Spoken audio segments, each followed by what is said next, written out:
Assalamualaikum warahmatullahi wabarakatuh. Alhamdulillah wa syukrulillah. La hawla wa la quwwata illa billah. Ashhadu an la ilaha illallah wahdahu la syarikalah. Wa ashhadu anna Muhammadan abduhu wa rasuluh la nabiyya ba'dah. Allahumma salli ala nabiyyinal karim wa ala alihi wa sahbihi ajma'in, amma ba'du. Hadirin pemirsa yang dirahmati oleh Allah Subhanahu wa taala, pagi ini kita berjumpa kembali. Mudah-mudahan Allah Subhanahu wa taala menganugerahi ridhonya kepada kita bersama. Mudah-mudahan bahasan pagi ini memberikan sebuah kontribusi positif pada perilaku kita, perilaku saya pribadi, dan mampu merubah dari sesuatu yang tidak baik menjadi baik.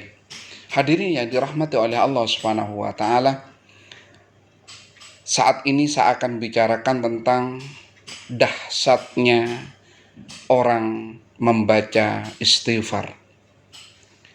Suatu ketika Imam Ahmad bin Hanbal, seorang yang ahli hadis, bahkan orang menjulukinya sebagai manusia penghafal sejuta hadis.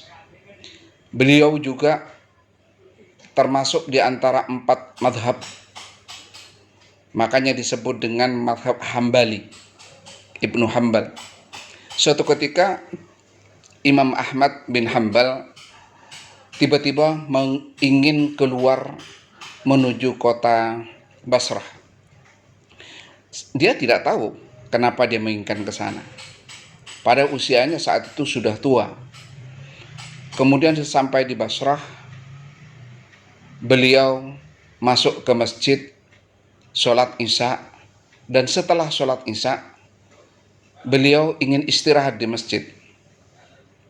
Akan tetapi ketika sudah mau membaringkan tubuhnya, tiba-tiba marbot masjid mendatangi dirinya. "Wahai Pak Tua, mau apa engkau?" Kemudian Imam Ahmad bin Hanbal menyatakan, "Saya mau istirahat." Marbot itu melarangnya. Kemudian Ahmad bin Hanbal itu keluar dan masjid itu ditutup, dikunci. Pada saat orangnya mau pindah, Ahmad bin Hanbal kemudian duduk di teras dan juga ingin berbaring di situ. Tapi ketika tubuhnya sudah mau dibaringkan, tiba-tiba marbot itu kembali. Dia mengatakan, "Syekh atau orang tua, mau apa lagi? Saya mau berbaring, saya musafir. Saya ingin istirahat sebentar di sini." Tapi tiba-tiba marbot itu menyatakan tidak boleh. Seraya sambil mendorong Ahmad bin Hanbal supaya pergi dari masjid itu. Tiba-tiba ada orang tukang roti yang melihatnya, dan dia tidak tega melihat Ahmad bin Hanbal didorong-dorong oleh marbot masjid. Kemudian dia menghampirinya dan menyatakan kepada Ahmad bin Hanbal, "Tuan, kalau mau silahkan ke rumah.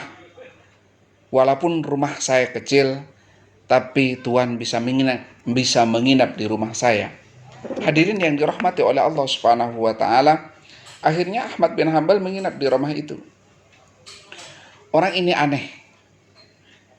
Ketika ditanya dia jawab, tapi ketika tidak ditanya dia tidak bilang apa-apa. Kemudian Ahmad bin Hanbal berada di belakang sambil melihat orang ini membuat roti semalaman. Anehnya lagi, pada saat membuat roti, pada saat mengangkat roti dia baca istighfar. Pada saat memegang dia membaca istighfar. Pada saat melakukan sesuatu dia baca istighfar. Pada saat mengiris roti dia baca istighfar. Pada saat roti dimasukkan ke suatu tempat dia juga baca istighfar. Kemudian Ahmad bin Hanbal bertanya, "Sejak kapan Anda melakukan ini?" Saya sudah jual roti 30 tahun, Tuan. Dan saat itu pula lah saya terbiasa dengan membaca istighfar. Lalu keuntungannya? Pertanyaan tiba-tiba muncul dari Imam Ahmad bin Hambal. Alhamdulillah, setiap apapun yang saya inginkan dikabulkan oleh Allah Subhanahu wa taala. Akan tetapi ada satu hal yang tidak dikabulkan oleh Allah Subhanahu wa taala. Karena penasaran, Ahmad bin Hambal tanya, apa yang belum dikabulkan oleh Allah Subhanahu wa taala? Saya memohon kepada Allah ingin bertemu ulama besar, penghafal hadis, ahli fikih, yaitu Imam besar Ahmad bin Hambal dari Baghdad. Terkejut. Ahmad bin Hambal terkejut. Orang ini tidak tahu bahwa di depannya itu Ahmad bin Hambal. Kemudian Ahmad bin Hambal bertakbir, Allahu Akbar. Ternyata engkau yang menarikku ke sini. Ternyata engkau yang membuat kakiku berangkat ke Basrah. Ternyata engkau yang menarikku ke sini sampai aku didorong-dorong di masjid. Ternyata istighfarmu yang mendorongku ke sini. Allah melangkahkan kakiku ke sini hanya untuk menemuimu. Begitu bahagianya tukang roti itu karena segala keinginannya akhirnya dikabulkan oleh Allah Subhanahu wa taala. Hadirin yang dirahmati oleh Allah Subhanahu wa taala, istighfar adalah sebuah langkah manusia untuk mohon ampun kepada Allah Subhanahu wa taala. Rasulullah setiap hari baca istighfar. Tidak sedikit. 70 sampai 100 kali Rasulullah baca istighfar. Rasulullah yang tidak punya dosa dan seandainya punya dosa sudah diampuni oleh Allah Subhanahu wa taala, baca istighfar 7 kali sampai 100 kali. Lebih dari itu, ternyata istighfar membuat manusia akan digaransi doa-doanya diterima oleh Allah Subhanahu wa taala. Bahkan dalam suatu hadis Rasulullah menyampaikan, barang siapa yang mendawamkan itu mengistiqomahkan, selalu membaca istighfar tiap hari. Barang siapa yang mendawamkan istighfar, maka Allah akan mengabulkan setiap doa-doa orang yang membiasakan diri baca istighfar. Hadirin yang dirahmati oleh Allah Subhanahu wa taala, istighfar bukan hanya untuk memohon ampun kepada Allah Subhanahu wa taala. Istighfar bukan hanya akan melunturkan dosa-dosa kita. Tapi ternyata istighfar juga akan membuat apa yang kita inginkan, apa yang kita doakan kepada Allah tiba-tiba dikabulkan oleh Allah Subhanahu wa taala. Hadirin yang dirahmati oleh Allah Subhanahu wa taala, generasi muda Islam, bagi jenengan semua yang mencari kerja, pekerjaannya sulit didapat, bacalah istighfar yang banyak. Bagi pasangan muda yang bertahun-tahun tidak memiliki keturunan, bacalah istighfar yang banyak. Insya Allah dikabulkan oleh Allah Subhanahu wa taala.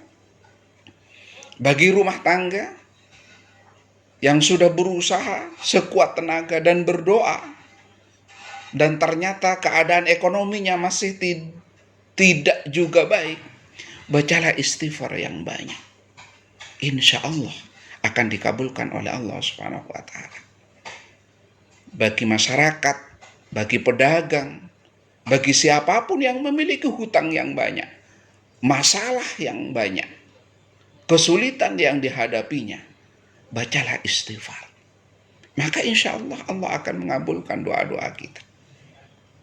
Makanya Rasulullah tadi bersabda, barang siapa yang mendawamkan istighfar, maka doanya akan dikabulkan oleh Allah Subhanahu wa taala dan dicarikan jalan keluar dari setiap masalah yang ia timpa, yang menimpa.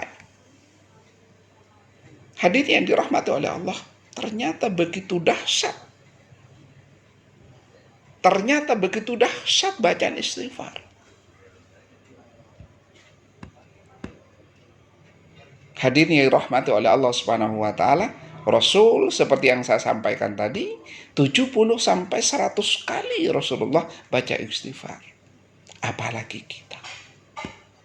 Mudah-mudahan kita semua mendawamkan diri, mengistiqomahkan diri untuk selalu baca istighfar agar dosa-dosa kita diampuni oleh Allah Subhanahu wa taala, dan bonusnya doa-doa kita akan dikabulkan oleh Allah Subhanahu wa taala.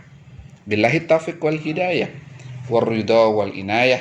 Wassalamualaikum warahmatullahi wabarakatuh.